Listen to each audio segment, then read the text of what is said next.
Oi pessoal, meu nome é Maria Aparecida, seja muito bem-vindo ao canal. E essa aula é muito especial porque ela está sendo desenvolvida principalmente para a minha primeira turma de estágio.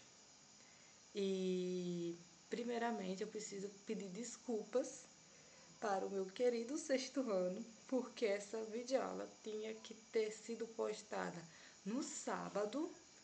E eu estou gravando ela do domingo porque eu não consegui fazer o roteiro das duas videoaulas que compreende o assunto que eu vou ministrar na aula. Eu não consegui fazer o roteiro dessas duas videoaulas a tempo para que o vídeo tenha sido postado no sábado. Então, muito provavelmente esse vídeo vai ser postado na segunda-feira, porque já são mais de 10 horas da noite. E mil desculpas para o meu sexto ano por essa mancada que eu fiz. Então, sem mais delongas, vamos para o assunto da aula, que será sobre o Egito Antigo. Mas, afinal, o que foi o Egito Antigo? O Egito Antigo, pessoal, de maneira bem simples, foi uma das primeiras grandes civilizações da humanidade, surgindo no nordeste da África por volta de 1300 a.C. Desenvolveu-se às margens do rio Nilo, em uma região cercada por desertos.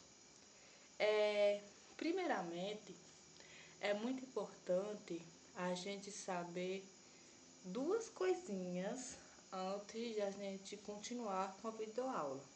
A primeira é sobre o que é uma civilização, pois o Antigo Egito foi uma civilização, e saber o que é um continente. E começando com civilização nada mais é que uma sociedade humana complexa. É um tipo de sociedade. Geralmente é composta por diferentes cidades e tem como característica possuir uma organização social, econômica e política em comum dentro dessas cidades que compõem uma civilização.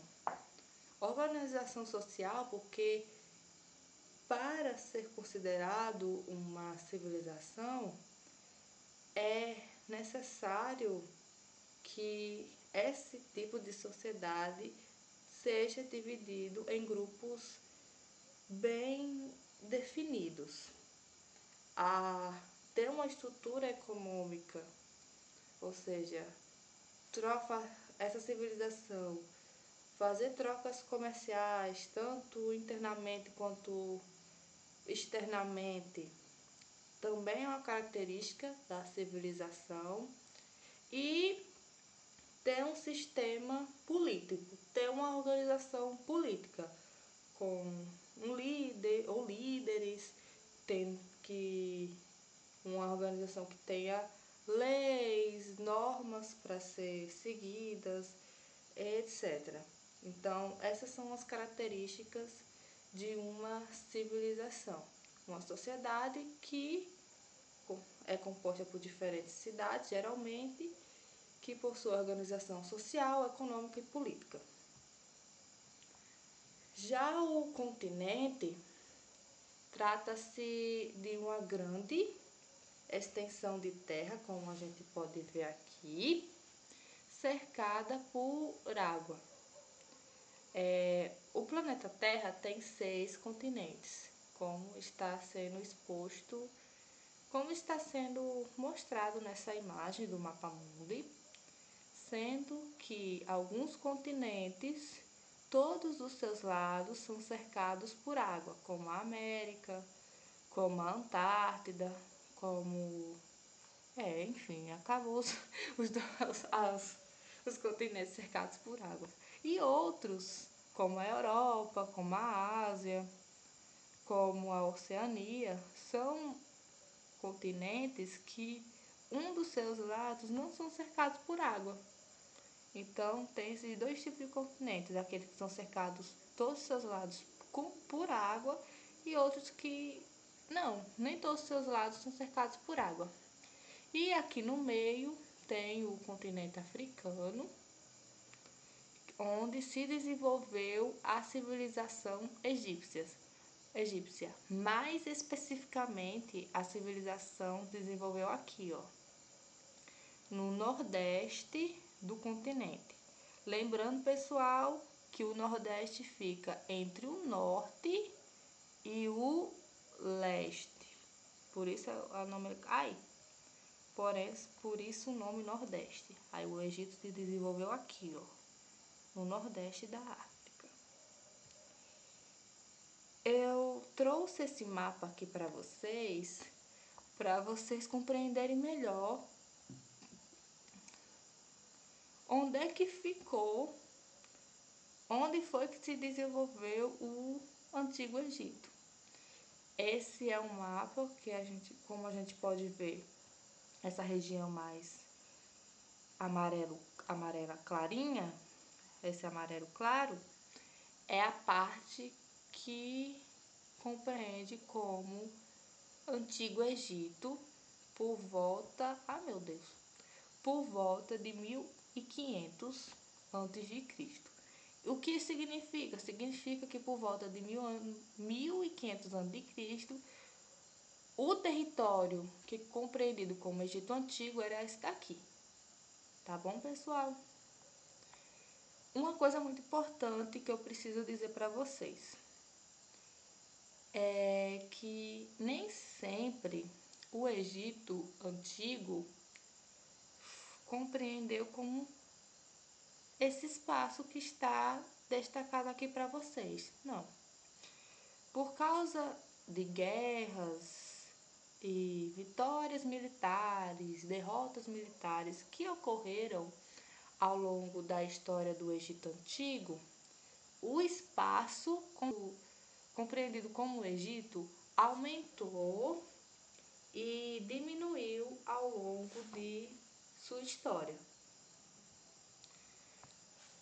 Vamos lá. Uma coisa muito importante que a gente falou lá atrás é que o Egito se desenvolveu às margens do rio Nilo. E isso ocorreu por quê? Porque como a gente pode ver nessa imagem aqui, essa região que compreende como Egito Antigo é rodeada de deserto. Então, o rio Nilo foi muito importante para o Egito, porque ele fornecia tanto água quanto comida para os egípcios. E algo interessante que ocorria todos os anos com o rio Nilo é que entre junho e novembro o Nilo inundava. O que significa?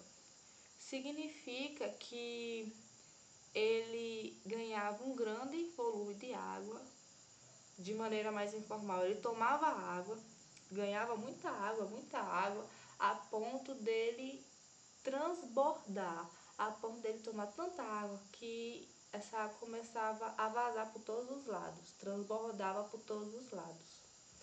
E isso foi muito importante para o desenvolvimento da civilização egípcia, porque na medida que o rio inundava, ele acabava fertilizando os solos das margens desse rio, fazendo com que essa terra ficasse rica em nutrientes.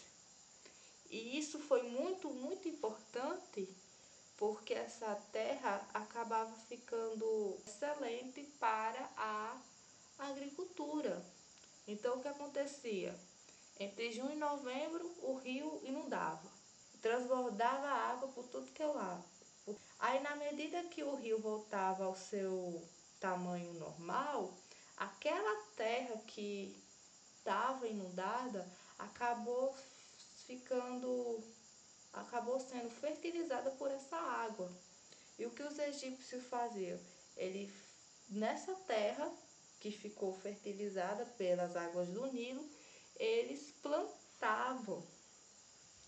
E isso deu tão certo, mas tão certo, que a agricultura foi a atividade principal, a atividade que sustentava a civilização egípcia. Tudo graças ao Rio Nilo e esse processo de inundações. Aqui uma foto mais ampliada para vocês verem o Rio Nilo. E aqui é uma foto mais ampliada ainda sobre o Rio Nilo. Tá vendo? Que é só deserto, e por causa do Rio Nilo tem, ó, vegetação, agricultura, etc. Ó, só deserto, só deserto.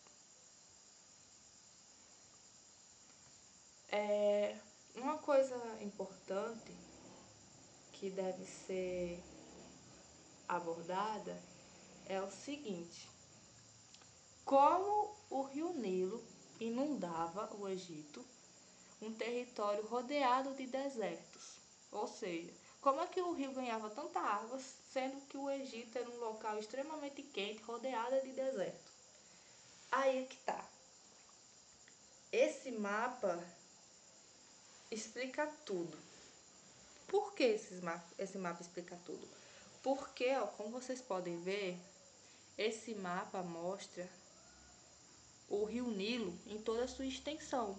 Então, onde ele nasce, que é aqui, ó, no Lago Vitória e aqui no Lago Tana, e é onde ele deságua, que é aqui no Mar Mediterrâneo. Como vocês podem analisar, ele passa no Egito, só que ele não nasce no Egito. Ele nasce aqui, ó, em 3 locais, né? No Lago Vitória, que fica parte na Tanzânia e parte no Quênia, e aqui na Etiópia, aqui, ó, no Lago Tana. E por que isso é interessante? Para a gente entender porque, afinal de contas, o rio inundava. Por causa disso, anualmente, entre junho e setembro, ocorre as chuvas de verão aqui, ó, na Etiópia. E essas chuvas de verão são muito intensas, fazendo com que, ó, o Nilo Azul, que é esse afluente do Rio Nilo, ou seja, uma das nascentes do Rio Nilo, faz com que o Nilo Azul tome muita água, ganhe muita água, fazendo, consequentemente, que o Nilo, como um todo, ganhe mais água. E isso faz com que o Nilo transborde por causa das chuvas de verão da Etiópia. Esse era o vídeo de hoje. Espero muito que eu tenha sido didática, clara, que eu possa ter explicado bem essa videoaula. E é isso, pessoal. Espero muito que vocês tenham entendido o vídeo, entendido o conteúdo, compreendido. E te vejo no próximo vídeo, se Deus quiser. E tchau, pessoal.